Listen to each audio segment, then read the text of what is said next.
penguasaan konsep bilangan dan geometri bagi siswa SD. Ya, penguasaan konsep bagi siswa SD ya, menurut saya sangat penting karena konsep itu kan pemahaman awal anak untuk pembelajaran matematika ya, jadi memang perlu dan sangat penting. Terus bagaimana respon atau antusiasme siswa saat belajar matematika? Respon atau antusiasme siswa pada saat pembelajaran matematika ya. Terutama Bu materi bilangan dan geometri. Materi bilangan dan geometri ya.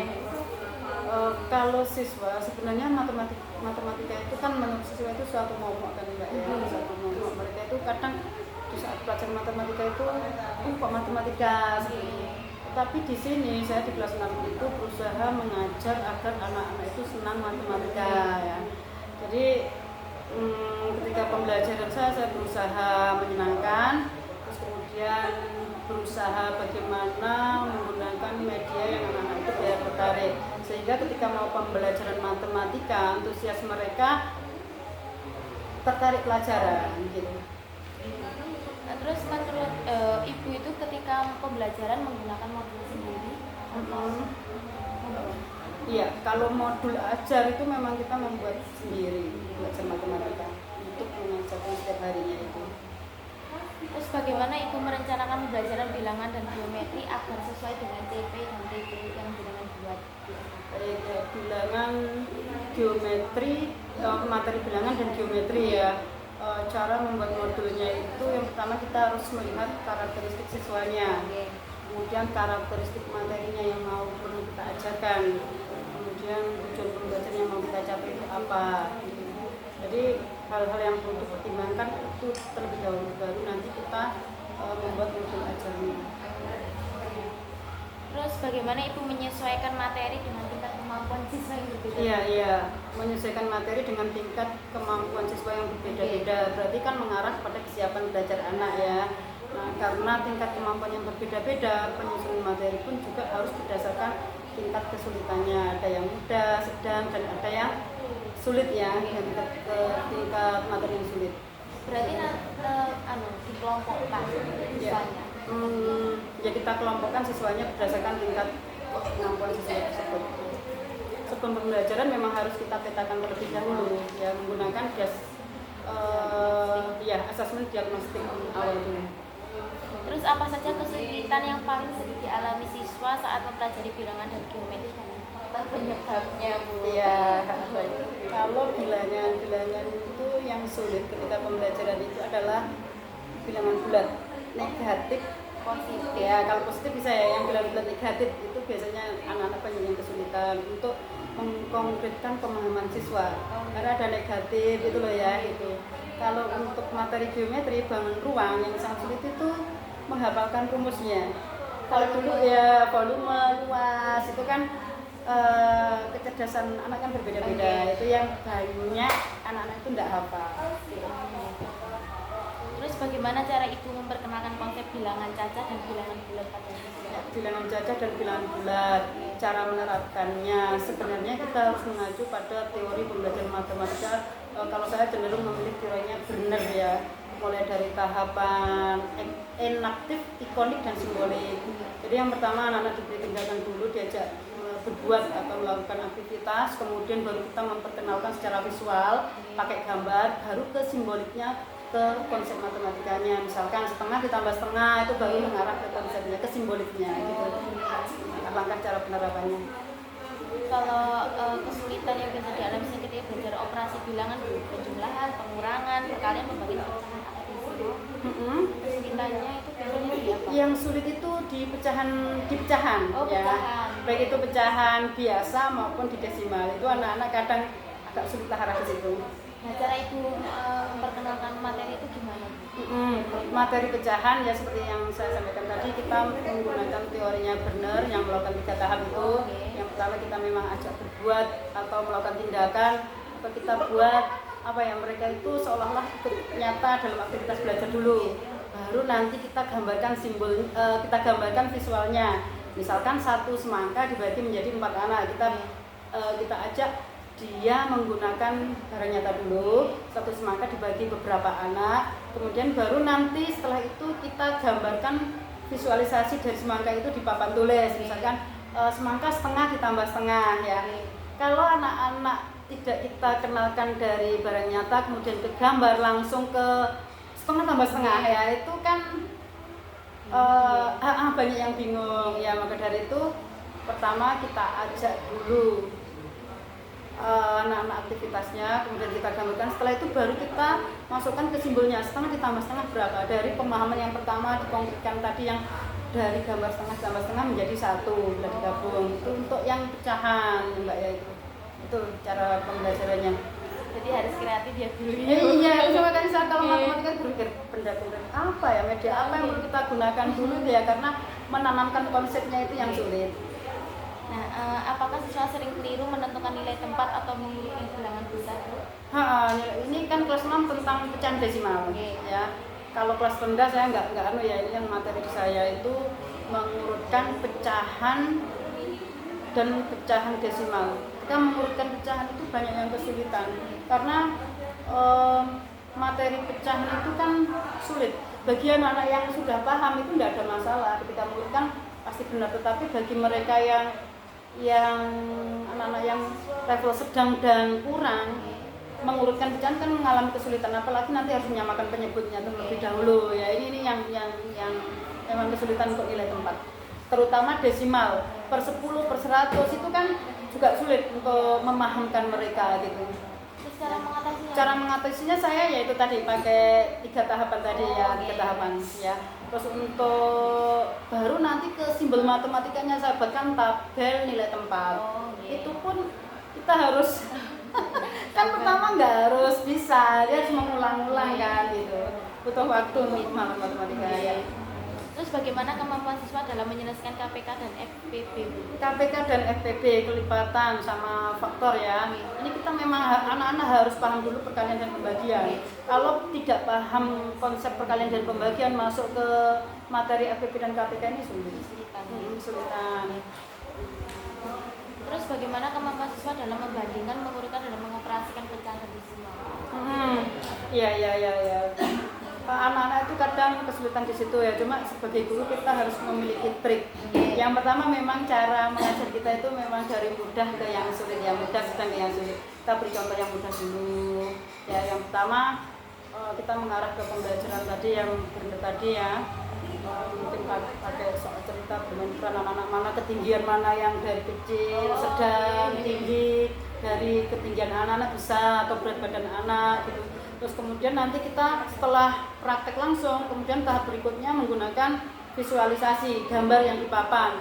Gambar ini kira-kira yang besar dulu yang mana, urutkan dari terbesar, urutkan dari yang terkecil, baru kita nanti ke angkanya. Lah, ke simboliknya ya, ke simboliknya itu angka. Untuk angka itu kalau anak-anak diberi nilai yang besar kan pasti tidak senang matematika. Jadi cara kita mengarahkan ke situ, kita beri memang soal yang mudah dulu biar mereka tertarik percaya diri untuk bisa mengerjakan. Baru ke soal yang lebih sulit. Soal yang lebih sulit gitu. Terus adakah contoh permainan atau aktivitas yang ibu gunakan untuk melatih pemahaman bilangan? Yaitu tadi ketinggian, terus berat badan. Ya itu biasanya saya gunakan untuk penerapan langsung ya. Jadi ke dunia anak dulu, anak yang disentuh. Atau mungkin nanti ke biasanya hobi juga gitu, untuk nanti arah rasio, arah apa itu ke situ pakai hobinya anak. Lanjut Ibu, untuk kesulitan apa yang paling sering dialami siswa pada materi geometri? Geometri bangun ruang, yaitu menghafalkan rumus volume, luasnya bangun ruang itu kan sulit, luas permukaan seperti itu. Cuma untuk yang tahun ini kita menggunakan Former itu lebih sederhana materinya, jadi nggak terlalu mengarah ke soal-soal yang butuh hafalan rumus ya, cenderung kepada soal-soal numerasi. Kalau yang sekarang ya, itu yang kelemahan di geometrinya. Saat belajar geometri bagaimana yang tadi ya volume, keliling gitu ya. Luas permukaan itu yang sulit dihafalkan anak-anak. Berarti harus menghafal ya mereka. Iya, yang diharapkan kan mereka hafal rumusnya. Cuma tergantung kita cara penerapannya bagaimana. Mau ke arah kita beri benda konkret nyata dulu, mengukur luas permukaannya bagaimana. Tetapi nanti arahnya anak-anak kan harus bisa dari rumus itu gitu loh. Apakah siswa mampu mengkonstruksi atau mengurai bangun ruang? Bisa, kalau mengurai bisa. Ya misalnya bangun ruang kubus kita uraikan melalui jaring-jaring itu ya bisa, atau kubus itu tersusun dari beberapa kubus kecil-kecil nanti dapat diuraikan seperti itu. Kalau menguraikan bisa. Pernah praktek langsung? Pernah praktek langsung. Sejauh mana teknologi misalnya aplikasi atau video animasi membantu dalam belajar? Ya sangat membantu karena media audiovisual atau teknologi itu kan membantu pemahaman siswa ya, memudahkan juga ya. Kita nggak perlu benda nyatanya tapi dari visualisasinya itu bisa membantu. Cuma praktek langsung dengan visualisasi itu kan lebih hasil belajarnya kan lebih bagus praktek langsung gitu ya gitu. Terus media atau alat peraga apa yang biasanya digunakan dalam pembelajaran bilangan dan geometri? Bilangan dan geometri. Kalau bilangan media yang digunakan benda-benda konkret ya, misalkan kita membahas tentang pecahan, ya benda nyatanya itu kita bawa. Kalau geometri mengenai bangun ruang, ya kita membawa bangun ruangnya, terus kemudian nanti kita ajak anak-anak membuat bangun ruangnya melalui jaring-jaring bangun ruang, kita susun menjadi bangun ruang. Terus ya seperti itu yang kita gunakan medianya. Terus metode atau strategi yang biasanya Ibu gunakan saat materi bilangan dan geometri? Metodenya yang pertama, yang terpenting bagi saya adalah demonstrasi atau praktek langsung. Baru nanti penugasan, ceramah, diskusi itu kita tetap kita masukkan metode yang digunakan. Berarti Bu ini sering ya kalau pembelajaran pakai kelompok, dikelompokkan. Tergantung nanti dari materinya ya. Tetapi kan kita berusaha di setiap pembelajaran itu kan ada diskusi kelompok untuk kolaboratifnya, untuk komunikatifnya anak-anak kan perlu kita usahakan arah ke situ. Terus menurut Ibu strategi yang paling efektif untuk menghubungkan konsep bilangan dan geometri dalam kehidupan sehari-hari? Strategi pendekatan. RME, Realistic Mathematical Education itu RME kan menurut saya itu bisa ya. Terus apakah ada upaya khusus untuk dilakukan yang dilakukan sekolah, misalkan remedial, bimbingan tambahan atau pengasuhan media untuk mengatasi permasalahan siswa dalam matematika? Iya, ada remedial, ada bimbingan khusus juga ada. Di kelas 6 itu kan arahnya ujian nasional, berarti kan kita mengharapkan anak-anak mendapat nilai maksimal ya. Terus akhirnya kita adakan program tambahan khusus pelajaran matematika di luar jam. Terus bagaimana Ibu mengetahui siswa sudah mencapai tujuan pembelajaran atau belum? Yang sudah mencapai tujuan pembelajaran kita lakukan pengayaan. Ya, jadi anak ini sudah mampu di level ini. Bagaimana kalau saya adakan pengayaan level di atasnya seperti itu. Yang bagi yang tidak bisa kita lakukan remedial. Ya, remedial berarti mengulang materi yang dia memang belum mampu. Kita tanyakan apa yang kesulitannya. Terus kemudian kita mengajar kembali. Kalau remedial itu kita ajar kembali anak-anak yang khusus itu, baru nanti kita lakukan evaluasinya. Terus penilaian yang Ibu gunakan untuk mengetahui hasil belajar siswa? Ya, penilaian yang dilakukan yaitu pertama kan penilaian diagnostik ya, penilaian awal. Kemudian ketika proses pembelajaran juga itu dan di akhir pembelajaran. Evaluasi. Iya, evaluasi. Nanti yang terakhir adalah pembelajaran akhir yang untuk sumatifnya itu. Ya. Terus bagaimana menurut Ibu hasil belajar peserta didik pada materi bilangan dan geometri? Materi bilangan dan geometri untuk materi pecahan itu cenderung rendah karena saya menyadari bahwa karakteristik anak-anak kan bermacam-macam. Ada yang mereka suka matematika atau memiliki intelijensi matematik ya, sehingga memang benar-benar suka matematika. Tapi kebanyakan di kelas 6 kelas C ya, khususnya kelas C itu banyak cenderung sekali yang arahnya bukan ke matematika senengnya. Yang suka matematika itu rata-rata sekitar untuk anak level yang bisa ya itu sekitar 12 anak dari 28 ya 12 anak. Lah 12 anak itu levelnya kan tidak level tinggi juga. Jadi dari 12 anak itu yang biasanya mendapat nilai 100 itu sekitar 3 sampai 4 anak. Tapi setelah itu 90 80 ya. Tapi itu masuk kategori anak yang bisa itu 12 anak. Apakah selama proses pembelajaran matematika sudah sesuai dengan kriteria yang diharapkan? Ya kadang ada yang sesuai, kadang yang enggak. Jadi ya harus ada remedial dan juga harus ada pengayaan juga. Tadi yang geometri hasil belajarnya gimana Bu? Geometri hasil belajarnya cenderung bagus. Oh, bagus ya. Kalau geometri. Karena untuk materi yang sekarang itu geometri nggak sesulit yang dulu sebelum Kurmer. Sekarang lebih sederhana. Kalau dulu sebelum Kurmer mencari luas permukaan bangun ruang, kemudian volume bangun ruang itu yang sangat sulit. Apalagi mencari luas permukaan bangun ruang. So, kalau luas permukaannya kan harus menghitung semua, terus kemudian prisma itu yang sangat sulit. Nilainya biasanya rendah itu. Berarti kalau sekarang Kurmer itu lebih ke apa Bu kalau geometri? Lebih sederhana bangun ruangnya, ciri-cirinya seperti itu. Cuma ciri-ciri. Untuk volume luas permukaan jarang ada soal seperti itu. Kalau volume hanya sedikit lah, soalnya nggak kayak dulu.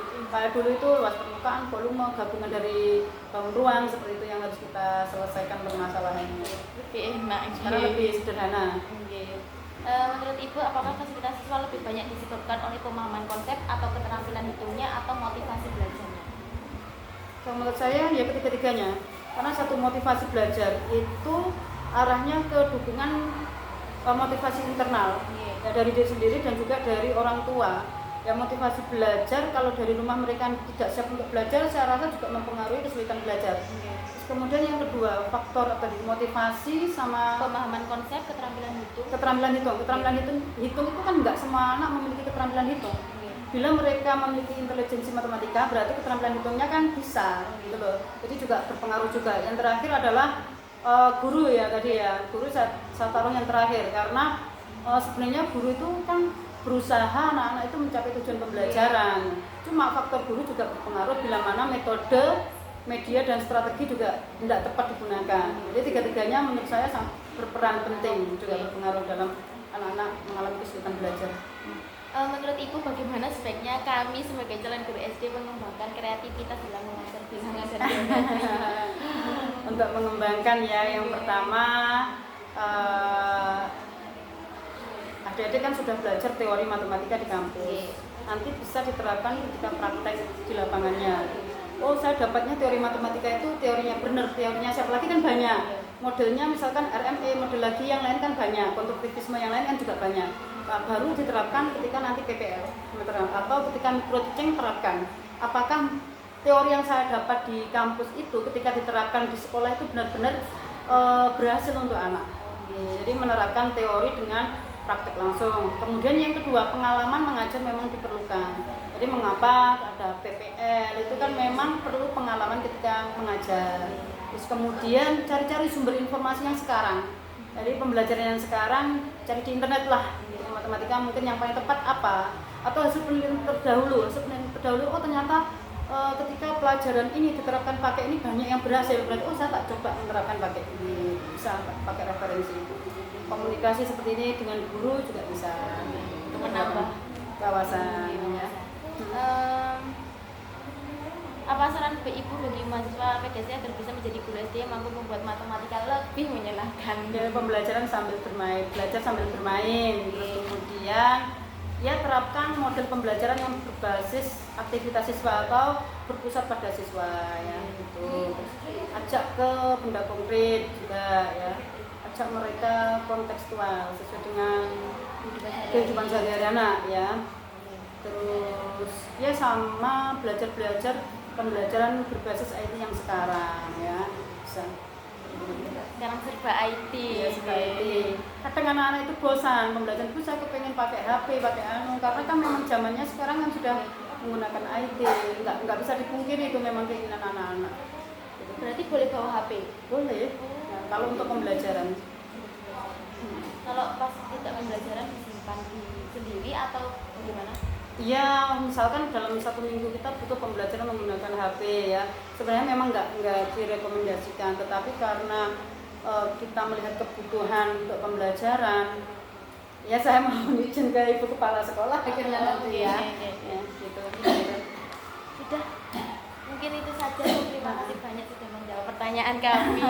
Besok masih merepotkan lagi. Iya, besok jam 8. Jam 8 siap. Terima kasih banyak. Oh iya Bu, izin foto. Saya minta tolong ke Mbak Cika itu loh, gitu lagi. Saya tak panggilkan aja. Oh saya aja yang